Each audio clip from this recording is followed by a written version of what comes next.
अब आमने सामने हैं। जी हां, कोरोना का सबसे ज्यादा कहर झेल रहे अमेरिका ने विश्व स्वास्थ्य संगठन यानी WHO से अपने सारे संबंध, सारे नाते तोड़ लिए हैं। अमेरिकी राष्ट्रपति डोनाल्ड ट्रंप ने इसका ऐलान किया है। उन्होंने कहा कि अमेरिका WHO से संबंध खत्म कर रहा है।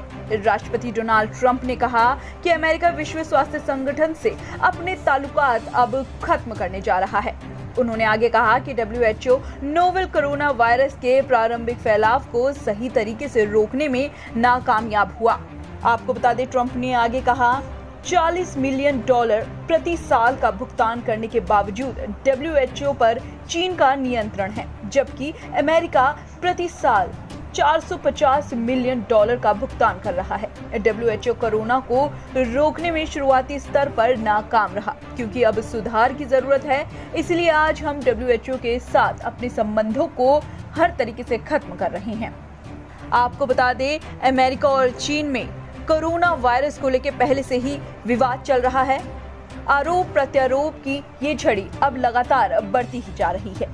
ट्रंप ने आगे कहा है कि वो WHO को दिए जाने वाले फंड को अब पब्लिक हेल्थ की दिशा में काम करने वाले किसी और संगठन को देंगे। आगे उन्होंने कहा कि क्योंकि वो अनुरोध और बहुत जरूरी सुधार करने में विफल रहे हैं, हम आज विश्व स्वास्थ्य संगठन के साथ अपने संबंधों को खत्म कर रहे हैं। रिपब्लिकन नेता ने कहा कि अमेरिका उस निधि का दुनिया भर में तत्काल वैश्विक सार्वजनिक स्वास्थ्य आवश्यकताओं के लिए उपयोग करेगा। तो चलिए सुनते हैं डोनाल्ड ट्रंप ने आगे कुछ क्या कहा। China has total control over the World Health Organization, despite only paying $40 million per year compared to what the United States has been paying, which is approximately $450 million a year. We have detailed the reforms that it must make and engage with them directly, but they have refused to act. Because they have failed to make the requested and greatly needed reforms, we will be today terminating our relationship with the World Health Organization and redirecting those funds to other worldwide and deserving urgent global public health needs. The world needs answers from China on the virus. We must have transparency.